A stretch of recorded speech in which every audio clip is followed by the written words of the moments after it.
اہل علم کی توجہ چاہتا ہوں کہ قرآن مقدس کی ایک ایک آیت کی 70 ہزار تفاسیر ہیں۔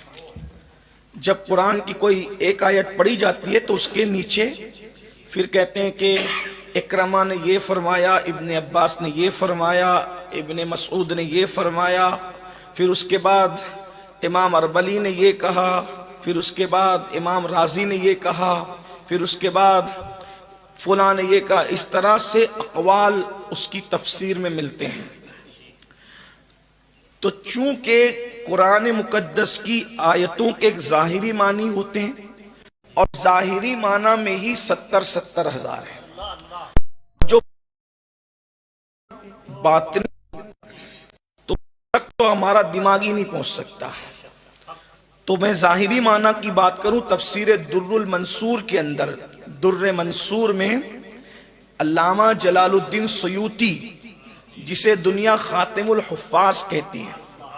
پہلے میں سیوطی کا تعارف پیش کر دوں کہ سیوطی کی شخصیت کا نام ہے، کیونکہ جب ہم رسول اللہ کے فضائل پڑھتے ہیں تو اہل بدعت کہتے ہیں کہ یہ لوگ گڑھ کے بولتے ہیں اور یہ لوگ ٹھوکم ٹھاک کرتے ہیں۔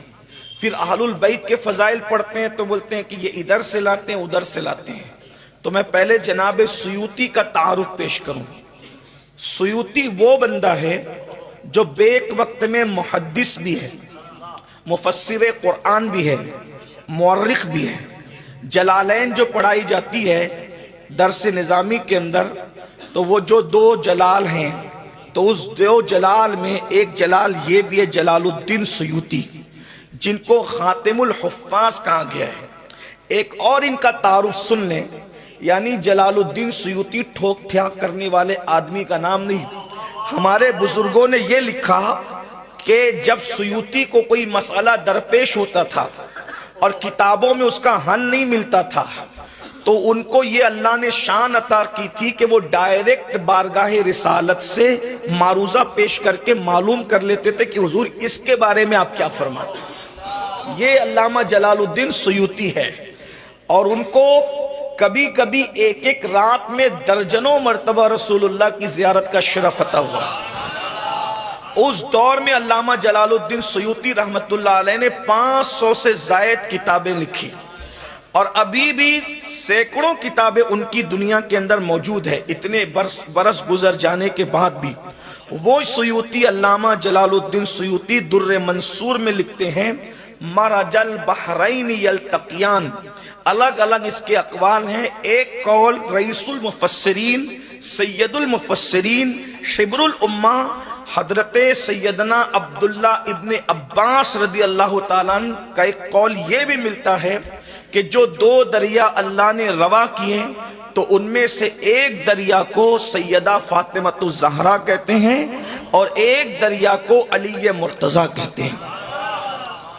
یہ اب آپ اگر سننا چاہتے ہیں، ویسے میں جان رہا ہوں کہ گرمی ہو رہی ہے اور 3 سال سے اتفاق ایسا ہے کہ جب بھی احمد بابا کا عرس ہوتا ہے تو بارش ہوتی ہے، یہ بھی قبولیت کی نشانی ہے۔ لیکن آپ تھک گئے ہیں تو مجھے کوئی پرابلم نہیں ہے بولنے میں، اور محفل دیر سے شروع ہوئی بارش کی وجہ سے، اور ہم لوگ بھی جو ہے وہ لیٹ ہوئے بارش کی وجہ سے اور ایکسیڈنٹ کی وجہ سے، بھیڑ ٹریفک تھی، ہمارا نہیں ہوا کسی اور کا ہوا تھا، تو اس میں ہم لوگ پھنس گئے، تو اس لیے ہم بھی لیٹ آئے۔ لیکن آپ کو جن کا ذکر ہے یہ وہ لوگ ہیں کہ ان کی محبت ہمیں جنت تک لے جانے والی، اور یہ کسی خطیب یا کسی مولوی صاحب کا قول نہیں ہے، یہ مولا مصطفیٰ جان رحمت کا فرمان ہے۔ سبحان اللہ، کہ ان کی محبتیں جنت میں انشاءاللہ، یہ تھوڑے چھت کے نیچے تھوڑی سی گرمی برداشت کر لیں رات کی تو اللہ نے چاہ میدان محشر کی گرمی سے محفوظ رہیں انشاءاللہ۔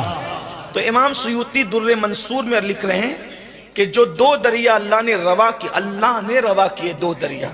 اچھا، ہم جو دریا کہتے ہیں تو اس سے مراد ندی لیتے ہیں، لیکن جب وہ عرب والے دریا کہتے ہیں تو دریا سے مراد وہ ندی نہیں لیتے ہیں، بلکہ اس سے مراد وہ سمندر لیتے ہیں۔ ٹھیک ہے، تو اب یہاں یہ معنی بنتا ہے کہ 2 سمندر اللہ نے جاری فرمائے، ایک سمندر ہے سیدہ کائنات مخدومہ کائنات ملکہ فردوس بری، سبحان اللہ سبحان اللہ سبحان اللہ، طیبہ طاہرہ عابدہ زاہدہ